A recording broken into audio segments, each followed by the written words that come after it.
France Culture, les matins d'été, Quentin l'a fait.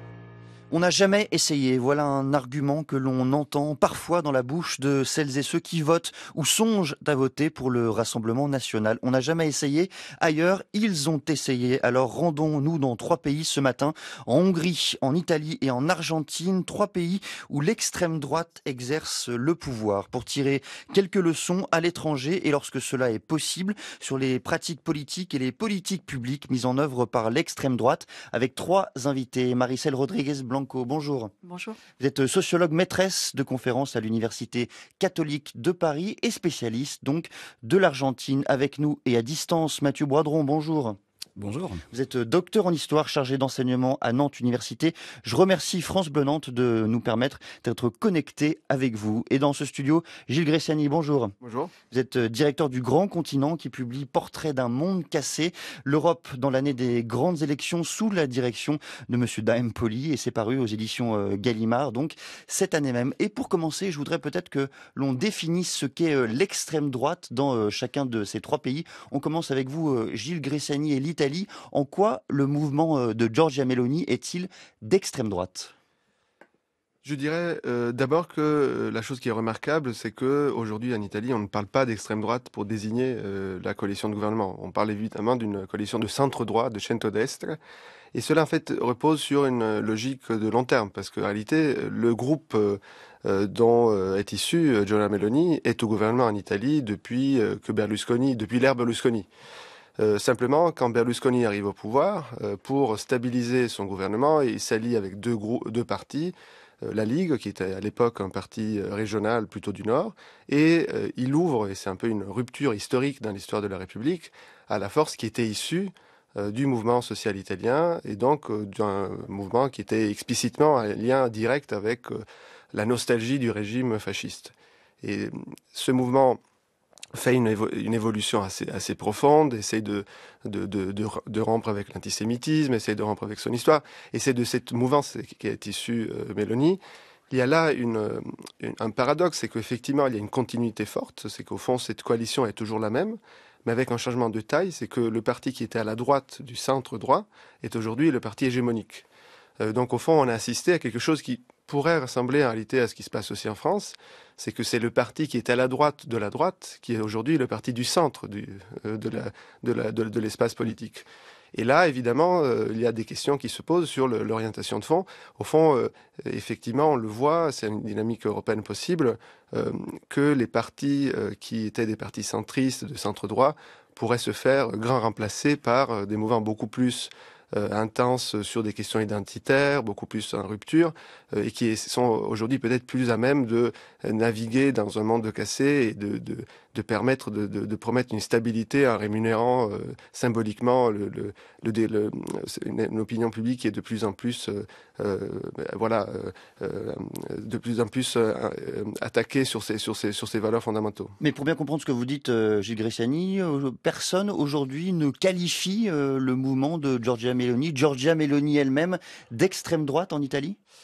Alors évidemment, il y a une partie de la gauche qui le fait, et ces jours-ci, il y a une thématique qui a émergé et qui est un peu un secret de Polichinelle. Il y a une enquête par un journal en ligne qui s'appelle Fanpage, qui a montré par une série a filmé des réunions politiques à différentes instances, notamment de l'organisation de jeunesse de Fratelli d'Italia, donc le parti de Meloni, où on voit une continuité explicite, non pas simplement avec le jargon et les symboles fascistes, mais aussi avec l'antisémitisme. Donc on voit en réalité qu'il y a une culture politique qui est dans une culture politique de continuité vis-à-vis de ça. Et au fond, toute la particularité de Meloni, c'est qu'elle essaye d'être un peu une figure de médiation entre d'un côté des forces extrêmes qui, au fond, essayent de plutôt faire sauter la table. Les personnes qui, en revanche, sont assises à la table, au fond, sa force, c'est d'être assis à la table et de montrer aux personnes qui y sont ce qu'il y a derrière, en disant à tout moment, il pourrait me remplacer, donc vous avez intérêt à pactiser avec moi. Et au fond, ce qu'elle propose, et qu'un parti a réussi à faire, c'est d'installer une forme de stabilité. Et d'ailleurs, vous le remarquez, la vie politique italienne, depuis 2 ans, elle paraît beaucoup plus plate que la vie politique française, ce qui est peut-être un peu inquiétant. Le vrai laboratoire politique européen, sans doute, est en train de devenir la France. Précisément parce que Meloni a une tactique de transformation de la partie la plus abrasive. Elle veut pas changer directement la loi. Elle veut sans doute, et c'est ça sa théorie du changement, plutôt s'infiltrer dans les engrenages de l'État, pactiser avec une partie des élites pour durer. Et donc, sa théorie du changement consiste à dire on ne change pas l'Italie en 6 mois, on la change en 20 ans. Et pour cela, il faut durer 20 ans. Maricel Rodriguez Blanco, est-ce qu'en Argentine, Javier Milei, son gouvernement, son mouvement sont eux qualifiés d'extrême droite et de quelle façon ? Oui, alors en Argentine, on peut dire il y a plusieurs qualifications pour ces gouvernements de Milei. Il y a certains qui disent que c'est une droite radicale, d'autres qui l'appellent extrême droite. Dans tous les cas, il est clair qu'il s'inscrit dans une ligne d'extrême droite pour plusieurs raisons. Alors d'une part, le peu d'attachement, on peut dire, au rapport aux institutions démocratiques, enfin les peu d'attachement démocratique dont il a témoigné Milei depuis les débuts de son arrivée au pouvoir, sont respectés en fait un certain nombre de normes. Donc à commencer par un certain nombre de décrets qu'il a mis en place, comme d'autres pressions d'ailleurs avant, mais avec une brutalité, une radicalité qui a largement dépassé les prédécesseurs. Mais ce qui est les plus importants concernant la caractérisation d'extrême droite qu'on peut faire de ces gouvernements de Milei, c'est le fait qu'il a depuis le début en fait détricoté absolument tous les droits sociaux, y compris les droits humains. C'est-à-dire que comme d'autres extrêmes droites dans le monde entier, il se situe dans une sorte de négationnisme en fait des droits humains. Il se situe dans une sorte de négationnisme de la dictature, la dernière dictature militaire en Argentine.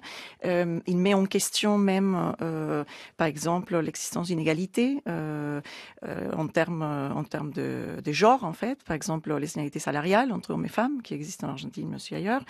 Tout un tas des discours, mais aussi des pratiques, puisque ça s'est traduit aussi par des pratiques, et qui donc il les situe effectivement dans l'échiquier politique, dans les champs politiques argentins à l'extrême droite, c'est-à-dire dans une position qui radicalise en fait la droite existante en Argentine. Il faut savoir que en Argentine, à la différence d'autres pays, il n'y a pas une tradition politique d'extrême droite, il n'y a pas une culture politique d'extrême droite.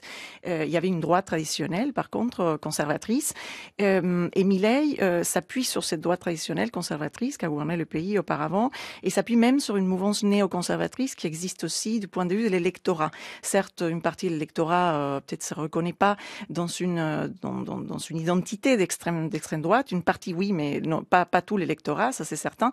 Cependant, ce qu'on peut voir, c'est que Milei récupère ou s'appuie sur cette partie des électorats, sur des valeurs néoconservatrices, et pour justement gagner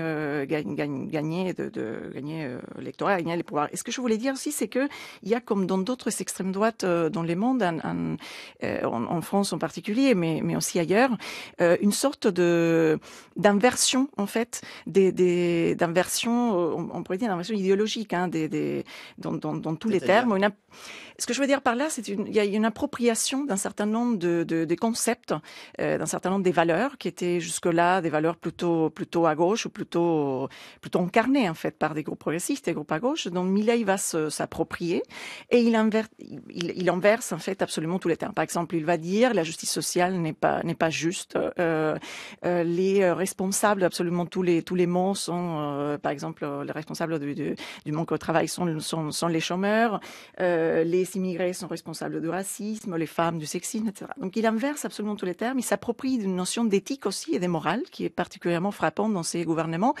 Et ce que de mon point de vue, donc des sociologues, ça divise en fait les classes populaires qui sont déjà divisées, s'appuie sur un clivage en fait au sein de ces classes populaires, moralisant donc en divisant le peuple en deux, c'est-à-dire nous d'un côté entre guillemets, les gens des biens comme il les appelle, versus eux, tous ceux qui sont pas d'accord avec lui, qui sont contre lui, qui ont un discours critique envers ses politiques. Et de ces points de vue-là, il démontre aussi en fait être bien inscrit dans une extrême droite, intolérante, peu démocratique. Et dernier aspect, c'est il faut regarder son entourage en fait. Il s'entoure des personnalités d'extrême droite, il s'entoure de tout un réseau, un relais en fait assez important d'intellectuels, des politistes d'extrême droite. Laje, par exemple, exemple, Agustin Lark, mais tant d'autres, et des journalistes aussi, des personnalités sur les réseaux sociaux qui ont participé en fait à la campagne et qui maintenant soutiennent ses politiques, lui donnent aussi le micro en fait, lui permettent justement de s'exprimer. Et ça fait partie justement aussi d'une transformation de contre-pouvoir en Argentine, ou d'une partie en tout cas des médias qui soutiennent maintenant actuellement ces gouvernements. Sur ce point-là, Gilles Cresciani, que peut-on dire de l'entourage justement de Giorgia Meloni et du pouvoir italien en ce moment? Alors, effectivement, Meloni a une approche vis-à-vis de la prise du pouvoir qui est particulière parce qu'elle est arrivée au pouvoir en réalité avec un petit groupe, le petit groupe avec lequel elle avait commencé à faire la politique, qui est d'ailleurs un groupe qui se définit par des critères d'amitié très étroite, mais en réalité presque souvent sont des membres de sa famille. Sa sœur joue un rôle important dans l'organisation de son parti. Un des ministres clés est le mari de sa sœur. Donc il y a une dynamique vraiment familiale dans sa prise du pouvoir. Et en même temps aussi, il y a une tentative qui reste pour une bonne partie un peu idéologique et un peu approximative d'hégémonie sur le champ culturel.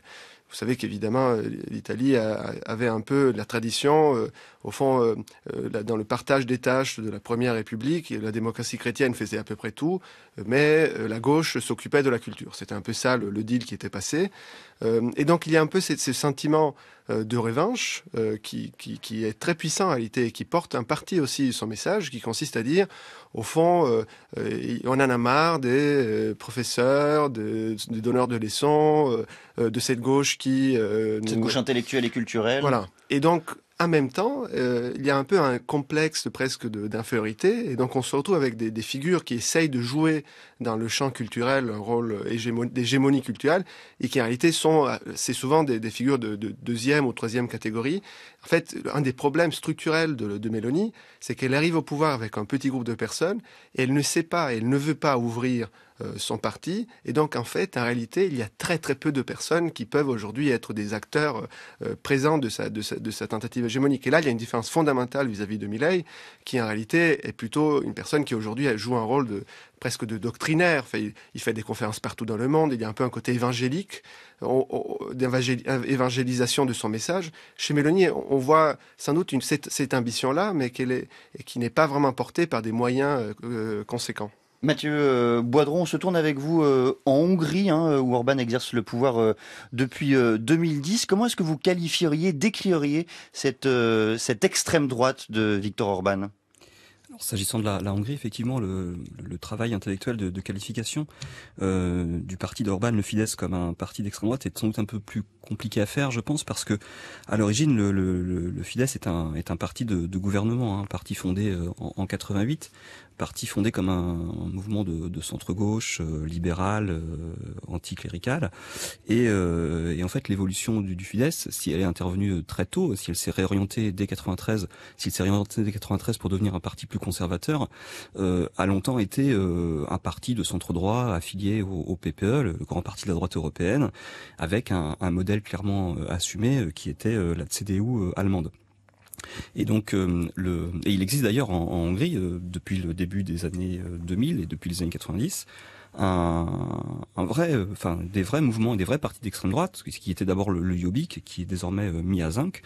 Et donc dans ce paysage politique hongrois, c'est sans doute un peu plus difficile à qualifier. Pour autant, ce qu'on constate, c'est que le gouvernement d'Orban, revenu au pouvoir à partir de 2010, a progressivement pris des positions qui ont contribué à réorienter le Fidesz et à le droitiser très nettement.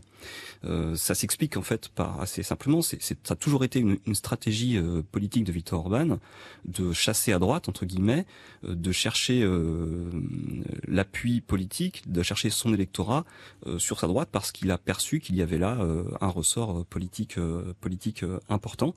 Et en fait, c'est évidemment toute la politique, toute la réglementation, législation qui a été mise en œuvre par Orban et le Fidesz à partir de son retour au pouvoir en 2010, qui permet en fait de qualifier le Fidesz et le gouvernement d'Orban comme désormais effectivement un gouvernement d'extrême droite.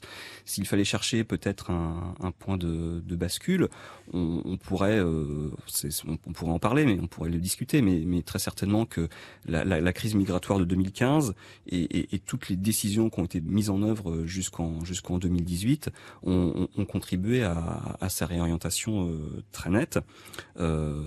Et désormais, oui, effectivement, on peut qualifier le Fidesz et le gouvernement d'Orban comme un gouvernement, en tout cas, proche des valeurs et des idées de l'extrême droite sur lesquelles il se positionne résolument. Est-ce que lui-même, Viktor Orban, revendique ou rejette cette étiquette d'extrême droite, si même celle-ci existe en Hongrie ? Il la rejette évidemment. Son récit autour de sa politique et de sa mise en œuvre relève évidemment d'une stratégie clairement souverainiste, nationaliste, ancrée dans les valeurs traditionnelles de la famille et de la patrie. Et puis il n'hésite pas d'ailleurs à frayer aussi avec les néoconservateurs américains et il ne s'en cache pas. Mais pour autant, non, il reste sur ses fondamentaux. En quelques mots, Gilles Gressani, est-ce que Giorgia Meloni elle-même rejette absolument, est-ce que c'est un travail permanent de rejeter cette étiquette d'extrême droite ? En fait, l'Italie, le vrai danger pour elle, c'était plutôt d'être qualifiée de fasciste, évidemment, que d'extrême droite, parce que c'est ça le mot vraiment opératoire. Et là, il y a un jeu qui est très complexe, évidemment, parce qu'elle semble effectivement vouloir être dans une forme de continuité, non pas idéologique, mais plutôt de mémoire, de devoir de mémoire avec le parti fasciste, et plutôt en fait avec le mouvement social italien, donc l'expression à l'intérieur de la République de la continuité du parti fasciste italien. 7h, 9h, les matins d'été. Quentin l'a fait. Et l'on passe un instant en Argentine, en Hongrie, en Italie pour tenter de comprendre comment l'extrême droite exerce dans ces trois pays le pouvoir avec trois invités. Maricel Rodriguez Blanco, elle est sociologue maîtresse de conférences à l'Université catholique de Paris avec Mathieu Boidron. Il est docteur en histoire chargé d'enseignement à Nantes Université et Gilles Gressani, directeur du Grand Continent. Je voudrais reprendre avec vous, Marcel Rodriguez Blanco, pour tenter de comprendre le rapport de Javier Milei à la démocratie. Comment s'est-il, ou non d'ailleurs, vous nous le direz, attaqué à la démocratie et notamment peut-être un point d'entrée, son rapport aux médias. Quel est-il concrètement ? Alors, plusieurs choses à dire. D'une part, il faut se rappeler qu'en Argentine, l'année dernière, on fêtait les 40 ans, en fait, des continuités démocratiques depuis 1983, c'est-à-dire depuis la fin de la dernière dictature militaire qui avait commencé en 1976.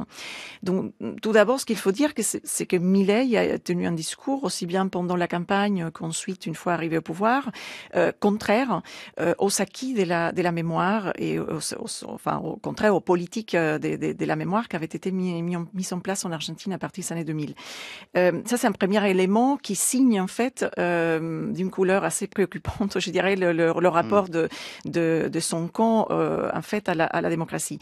Deuxième élément, depuis son arrivée au pouvoir, il a mis en place un certain nombre de décrets en utilisant un outil qui existe déjà dans la Constitution argentine, qui est les décrets de nécessité et d'urgence, mais sur des sujets comme par exemple le travail, l'énergie, le marché des médicaments, enfin un tas des secteurs qu'il s'est apprêté et dont il a montré qu'il pouvait les déréguler par décret, c'est-à-dire sans passer par le Parlement. Ce qu'il faut préciser, c'est qu'il n'a pas la majorité au Parlement. Exactement. Donc il savait qu'il n'allait pas avoir la majorité au Parlement. Il vient d'un petit parti, les partis libertariens, et d'une coalition, donc la Liberté Avance. Cependant, il a gagné avec les votes de la droite et du coup, il savait pertinemment qu'il allait être minoritaire aussi bien au Sénat qu'au Parlement. Et donc, il devait forcément, pour faire passer un certain nombre de mesures par la force, puisque c'est ce qu'il a tenté depuis les débuts, avec une grande brutalité, en s'opposant cela, par exemple, à Mauricio Macri, l'ancien président argentin qui a gouverné entre 2015 et 2019, qui avait mis en place un certain nombre de changements déjà, des privatisations, des régulations de l'économie, etc., mais beaucoup plus graduels. Il n'avait pas pu justement aller jusqu'au bout de ces réformes. Alors que Milei s'est proposé d'emblée en fait un changement majeur dont il se réjouit par ailleurs. Il se réjouit de tout ce qu'il vient de faire, c'est-à-dire il s'est réjoui par exemple d'avoir mis en place un plan d'austérité les plus grands, dit-il, de l'histoire de l'Argentine. Il faut dire que ces plans d'austérité créent des effets pour la plupart de la population argentine, notamment les travailleurs au premier chef, dont le pouvoir d'achat a diminué plus de 25%.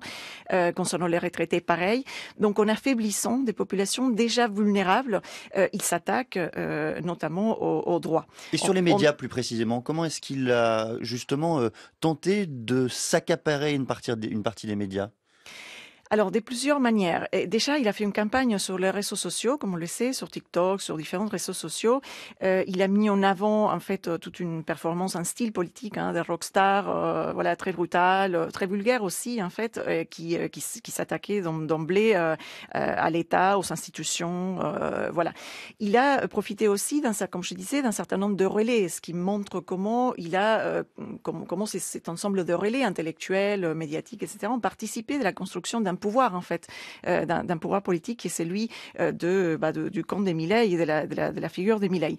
Il s'attaque aussi à travers des actes de stigmatisation, des diffamations, d'insultes, de mépris en fait, via les médias traditionnels cette fois-ci, à toute action des contestations. Donc de cette façon, par exemple, il a traité les mobilisations qu'on a vues. Il y a eu 2 grèves générales en fait organisées par les syndicats en Argentine et plusieurs mobilisations contre ces mesures en fait de dérégulation, démantèlement, privatisation. Il s'est attaqué fortement à ces secteurs-là, d'une part avec un protocole anti-piqueté, comme on l'appelle, anti-piquet des grèves, c'est-à-dire anti-barrage des routes, un protocole de l'ordre, selon lequel un droit qui est le droit à manifester, les droits à s'exprimer librement, il était fortement circonscrit, puisqu'on ne pouvait pas manifester sur l'espace public, il fallait se ranger sur les trottoirs.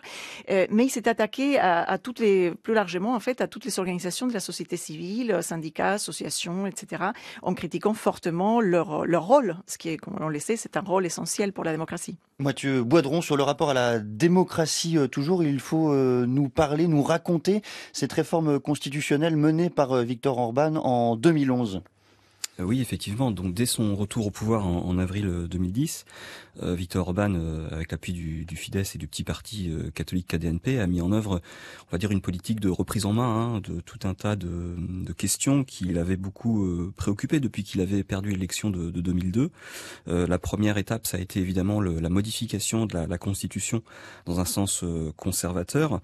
Et puis ensuite, il y a eu des décisions de prise, notamment pour la reprise de contrôle des médias dès la fin de l'année 2010, donc quelques mois seulement après le retour du Fidesz au gouvernement, a été créée une autorité nationale des médias et des communications, qui est en fait un organe de régulation contrôlé par le parti au pouvoir, et qui est en mesure en fait d'infliger des amendes, des sanctions aux journaux, aux chaînes de radio et de télévision qui manqueraient d'objectivité. Donc très progressivement en fait le paysage médiatique du pays a été repris en main à la suite de la création de cette autorité de régulation.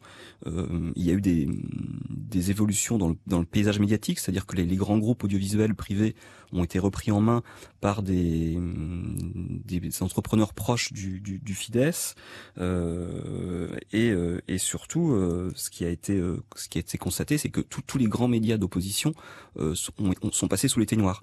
On peut par exemple prendre l'exemple du grand journal de gauche Nepchabadchag, qui a été racheté en 2016 par un proche d'Orban et qui a simplement fermé le journal. Il y a eu des initiatives de prise également autour de la presse locale et régionale. Et la dernière étape de cette fusée, de cette reprise en main des médias, ça a été la création en novembre 2018 d'une fondation de la presse et des médias d'Europe centrale qui en fait contribue à concentrer médiatiquement l'ensemble de ces titres autour du Fidesz et de ses animateurs.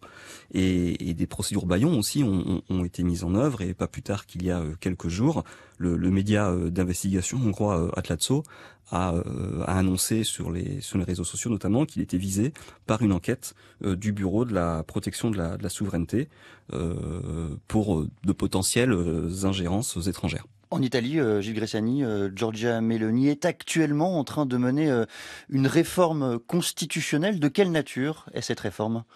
Je commencerai par dire que effectivement, contrairement à Milei, par exemple, au fond, Mélanie essaye jusqu'ici, en gros, si l'opposition aujourd'hui à la politique contemporaine, c'est entre les gens qui veulent accélérer le chaos ou le réduire, Mélanie est clairement plutôt dans la deuxième option.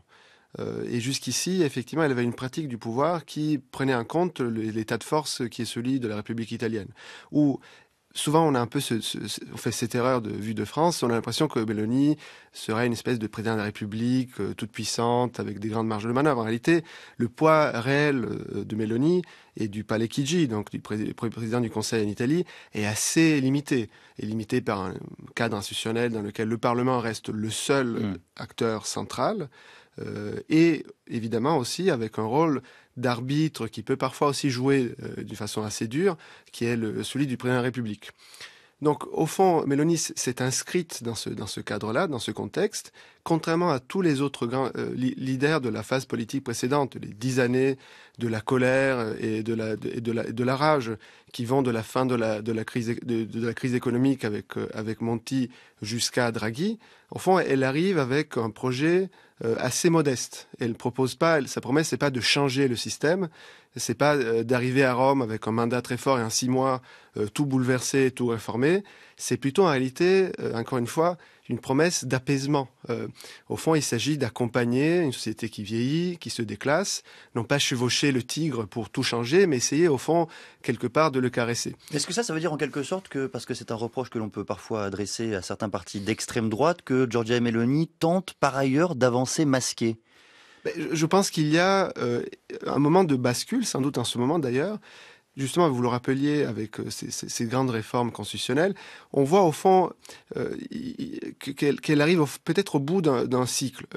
Depuis dimanche, le gouvernement Meloni, c'est le gouvernement le plus long que l'Italie ait connu depuis Renzi, donc depuis une dizaine d'années. Donc c'est déjà un très grand exploit. Et au fond, on l'a vu avec les européennes, elle n'a pas perdu du consensus. Elle a perdu quelques voix, mais fondamentalement, elle sort, et c'est une des rares, chefs d'État ou de gouvernement à sortir presque gagnante du cycle européen, surtout si on le compare avec le cas français. Et en même temps, on voit aussi elle reste une figure qui ne peut pas encore imprimer sa marque d'une façon profonde, et d'où effectivement ces tentatives de réforme. Et je remarque une forme d'analogie un peu étonnante entre Renzi et Meloni. Les deux, au fond, au bout de presque 2 ans, ils ont senti que la seule manière pour pouvoir avancer, c'était de changer le système. Et évidemment, changer le système a un problème structurant, c'est que quand vous changez le système, vous êtes un peu seul contre le système. Et au fond, là, on voit un changement assez fort de son dispositif. Jusqu'ici, c'était effectivement, vous le disiez, au fond, ne jamais toucher la loi, ne jamais se placer dans un cadre dans lequel on légifère. On peut prendre par exemple le cas de l'avortement. Elle ne souhaite pas revoir l'avortement d'un point de vue législatif. Ce serait un processus extrêmement complexe qui l'exposerait à des critiques internationales, à un mouvement d'opinion interne très puissant, etc.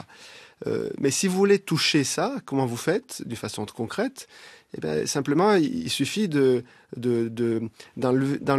le poids qu'a l'ordre des médecins en Italie pour obliger des médecins à opérer l'avortement dans des régions dans lesquelles, au fond, les médecins souhaitent ne pas le pratiquer. Et c'est là qu'il y a une théorie du gouvernement qui est un peu différente.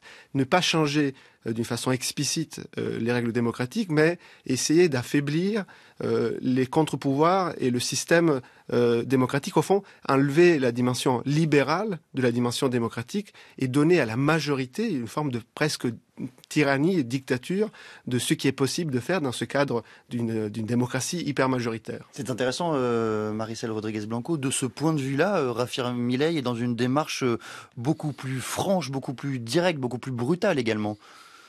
Oui, en fait, et oui et non, parce qu'il a quand même gagné les élections avec 60% de soutien de l'électorat. Donc, de ces points de vue-là, il s'arrange aussi. Ce que je veux dire, c'est qu'il fait campagne quand même en annonçant clairement les choses.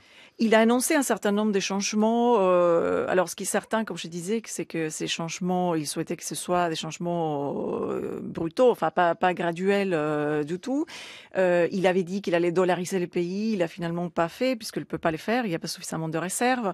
Il a annoncé un certain nombre de changements qu'il a pas fait, mais c'est vrai que pour la plupart des éléments qui étaient inscrits dans son programme, on a vu comment petit à petit il les mettait en place l'un derrière l'autre. Hein. Commencer par exemple, si on parle de démantèlement de l'État, pardon, on a vu la baisse des dépenses publiques très importante qui correspond à son projet, son objectif de déficit zéro. Ça on l'a vu mettre en place. On a vu mettre en place aussi des politiques par décret, hein, des dérégulations de différents marchés, notamment du marché des médicaments, comme je disais, mais aussi des régulations des loyers, des prix des loyers, ce qui produit des effets sociaux très négatifs en fait pour la plupart de la population. Et on a vu aussi concernant par exemple tout ce qui est de l'ordre des droits à l'égalité, enfin des droits des femmes, hein, sur lesquels l'Argentine avait avancé beaucoup ces dernières années, notamment à partir des mobilisations très importantes, des grandes ampleurs en Amérique latine dès 2015. On s'en souvient de Nuna Menos. L'Argentine avait mis en place un certain nombre de lois, notamment d'égalité, de parité, mais aussi les droits à l'IVG, aussi une loi d'éducation sexuelle intégrale, sont toutes des lois que Milei a non seulement promis de détricoter, mais il a déjà fait. Là, on vient par exemple d'avoir la triste nouvelle donc la disparition du ministère de l'égalité, du genre, de la diversité vient d'être donc définitivement fermée. Donc ça, c'est accompagné de tout un processus des baisses des dépenses publiques en fait, et dans un pays qui a une tradition étatique qui est importante, en tout cas qui se remonte aux années 40, mais qui est importante parce qu'il y a une bonne partie de la population qui a besoin de cet État dont ses droits sont en train d'être vulnérabilisés et touchés par ces gouvernements. Mathieu Boidron, dans cette dichotomie qui a été mise en lumière par Gilles Gressiani, dichotomie entre chaos annoncé, apaisement revendiqué, comment se situe Viktor Orban? Est-ce que lui-même, au cours de ces 14 dernières années de pouvoir, est-ce qu'il est avancé masqué? Alors, ce que j'aurais envie de répondre, c'est qu'effectivement, ce qu'on constate, c'est que Viktor Orban veut toujours avoir la maîtrise de l'horloge et du temps politique, et c'est ce qui le conduit en fait systématiquement à prendre un peu de court ses opposants et à désigner comme cible un nouvel interlocuteur, un nouvel acteur de la société hongroise à mesure que le temps passe. Ça a été dans un premier temps la gauche, les libéraux, ça a été ensuite évidemment les migrants lors de la crise de 2015. Et puis plus récemment, ça a été notamment les personnes LGBT. Donc on voit que ce faisant de manière très cynique, il remobilise systématiquement son électorat autour de ce type de questions, et que il avance. Alors il avance pas systématiquement masqué, mais en tout cas il s'adapte. Il fait preuve d'un grand pragmatisme. Il s'adapte à l'évolution des enjeux et du débat public pour garder autant que possible en main le jeu politique hongrois. Et ça, c'est vraiment quelque chose qu'on constate depuis qu'il est revenu au pouvoir en 2010. Ça, c'est pour les ennemis intérieurs, selon ces termes. Il y a un ennemi extérieur très clair, très net, très fort depuis plusieurs années, c'est l'Union européenne. Et ce paradoxe éminent, il vient, Viktor Orban, de prendre la tête de la présidence du Conseil de l'Union européenne. Est-ce que vous pensez, Mathieu Boidron, qu'il jouera le jeu de cette présidence ? Bon, alors déjà, ce qu'on sait, c'est que de toute façon, les instances européennes seront guère installées avant l'automne, avant novembre. Donc, sa capacité de nuisance sera quand même limitée. La présidence de l'Union européenne, c'est d'abord un rôle de chef d'orchestre. Enfin, on n'est jamais à l'abri d'une surprise avec Viktor Orban. Donc, de toute façon, il cherchera à se saisir de tous les leviers qu'il a en main pour essayer de faire avancer son propre agenda. Donc, on peut pas préjuger effectivement d'une possible initiative. En tout cas, il cherche à structurer quelque chose. Il a annoncé notamment la création il envisage la création d'un nouveau groupe d'extrême droite, à la droite du Parlement européen avec ses amis tchèques et autrichiens. autrichien, hein, un groupe qu'il veut baptiser les Patriotes pour l'Europe. Donc il va falloir encore attendre quelques semaines pour voir quel sens il va vouloir donner à son action européenne dans les semaines et les mois qui viennent. Gilles Gressani, là aussi, dans la dimension européenne du rapport du pouvoir de Mélanie à l'Union européenne, justement, qu'est-ce que cela raconte, cette tension, justement, et cette volonté de normalisation? Je pense qu'il y a d'abord une continuité entre Orban et Mélanie qui est très évidente. Parce qu'en réalité, Orban a toujours eu une relation avec... il a essayé toujours d'engager un rapport de force avec l'Union européenne, mais toujours en étant très attentif du fait qu'il voulait toujours rester dans le cadre de l'Union européenne. En fait, sa ligne, au fond, c'est de critiquer les eurocrates et l'idéologie, je mets de guillemets, disons cosmopolite qu'on retrouve à Bruxelles, pour à la place envoyer des technocrates, des politiques qui soient souverainistes. Mais attention, sans sortir, sans casser l'Union européenne. C'est ça un peu le paradoxe qu'on retrouve aujourd'hui dans une organisation de la demande aussi politique au niveau continental. Parce que, en fait, ces élections européennes nous montrent une chose d'une façon très nette et très claire, c'est que les partis qui étaient autrefois eurosceptiques, qui voulaient sortir de l'euro et de l'Union européenne, aujourd'hui se sont réalignés sur une position qui parfois est très ambiguë, c'est le cas du Rassemblement national, qui l'est beaucoup moins, c'est le cas de Mélanie, où effectivement la question du Frexit, de l'Italexit, de la sortie des pays de l'Union européenne n'est plus là. Et c'est là qu'il y a quelque chose qui, à mon avis, est absolument central pour comprendre leur identité politique, c'est qu'ils sont beaucoup plus pour la préservation et la conservation d'un mode de vie existant plutôt que pour le changement et la transformation qui impliquerait, par exemple, le fait de sortir aujourd'hui de l'euro, de l'impact politique qui serait évidemment majeur et aussi économique dans l'électorat qui les vote. Et là, il y a vraiment à mon avis, une dynamique essentielle. Encore une fois, ce sont des forces qui, pour la plupart du temps, essayent de prendre le pouvoir sans faire sauter la table, mais en s'asseyant avec la force des personnes qui n'y s'y trouvent pas. On n'a jamais essayé, mais d'autres ont essayé. Et merci d'être venu nous expliquer la façon, ces tentatives dont l'extrême droite exerce le pouvoir. Maricel Rodriguez-Blanco, Mathieu Boidron et Gilles Gressani. Merci à France Bleu Nantes d'avoir permis cette connexion avec Mathieu Boidron à distance. Il est 8h40.